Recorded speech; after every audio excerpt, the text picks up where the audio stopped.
ஓ முருகா! வெற்றிவேல் முருகா! என் அன்பு பிள்ளையே, இன்று நீ என்னை தொட்டால் உன் அப்பா நான் கண் விழிப்பேன். கண் விழித்ததும் உனக்கொரு நல்ல செய்தி சொல்வேன். அதனால் என்னை தொட்டுவிட்டு நல்ல செய்தியை கேட்டுவிட்டு பின்பு செல் தங்கமே. உன் உள்ளம் உருவாக்கும் ஒவ்வொரு வார்த்தையும் உன் விதியை எழுதும் ஆற்றல் கொண்டது. அதனால் இனி உன் நாவும் உன் நினைப்பும் நம் சிந்தனையால் நிரம்பட்டும். நல்லதே நடக்கும், நிச்சயமாக நடக்கும் என்ற நம்பிக்கையோடு ஒவ்வொரு காலத்தையும் கடந்து வா.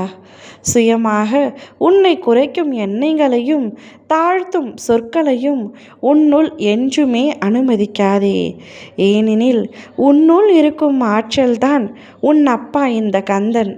நீ நன்றியை உணர்ந்தால் பிரபஞ்சமே உனக்காக வழிவிடும். எல்லாம் கைகூடும் நேரம் நெருங்கி வருகின்றது. உன் மனம் தெளிவாகவும் உன் செயல்பாடு உறுதியாகவும் நீ வைத்திருக்க வேண்டும். நான் உன்னுடன் இருக்கின்றேன், உன்னுள் இருக்கின்றேன். அந்த உண்மையை உணர்ந்து நடந்தால் உன்னுடைய வாழ்க்கை என்னுடைய அருளால் ஒளிரும். உன்னால் ஒருவரின் வாழ்க்கையில் காரியங்கள் நடக்கும் வரை அவர்கள் உன்னை தங்களின் தெய்வமாக கருதுவார்கள். உன்னால் அவர்களின் ஆசைகள் நிறைவேறும் வரை உன்னை தலையில் தூக்கி வைப்பார்கள். ஆனால் உன்னால் எதுவும் நடக்கவில்லை எனும் தருணத்தில் அதே மனிதர்கள் உன்னை விமர்சனங்களால் தள்ளிவிட்டு உன் நன்மைகளை மறந்து விடுவார்கள். இதுவே இந்த உலகம் தங்கமே. தேவையின் நேரத்தில் தேடும், தேவையில்லாத நேரத்தில் தள்ளும்.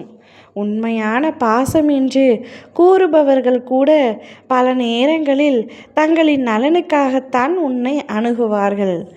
ஆகையால் என் அன்பு பிள்ளையே, நீ உன்னை காப்பாற்றிக்கொள். உன் நிம்மதிக்காக வாழ்ந்துவிடும். உனக்குள் மகிழ்ச்சியை உருவாக்கிக்கொள். நீ சிரித்தால் நான் மகிழ்வேன். நீ அமைதியாக இருந்தால் நான் உன்னை அரவணைப்பேன். உனக்காகவே ஒவ்வொரு நொடியும் நான் சிந்திக்கின்றேன். உன்னை மனதால் காயப்படுத்துபவர்களும் உன்னை விமர்சிப்பவர்களும் உண்மையில் உன் கர்மத்தை அவர்களே சுமந்து செல்கின்றார்கள். அவர்கள் உன் வாழ்க்கையில் வந்தது உன் பாவத்தின் சுமையை எடுத்துச் செல்லத்தான். ஆனால் தங்கமே, அந்த காயங்களையும் அந்த வார்த்தைகளையும் நீ மனதில் வைத்து வலியில் மூழ்கி கொண்டே இருந்தால் அதே நேரத்தில் புதிய கர்மத்தை நீயே உன் உள்ளத்தில் உருவாக்கி விடுகின்றாய். அதனால் துன்பத்தை மனதில் வைக்காதே. மன்னித்து விடு, விடுவித்து விடு. அதுவே உன் ஆன்மாவின் விடுதலை. யாராவது உன்னை குற்றம் கூறட்டும், யாராவது உன்னை துன்பப்படுத்தட்டும், நீ அமைதியாக இரு.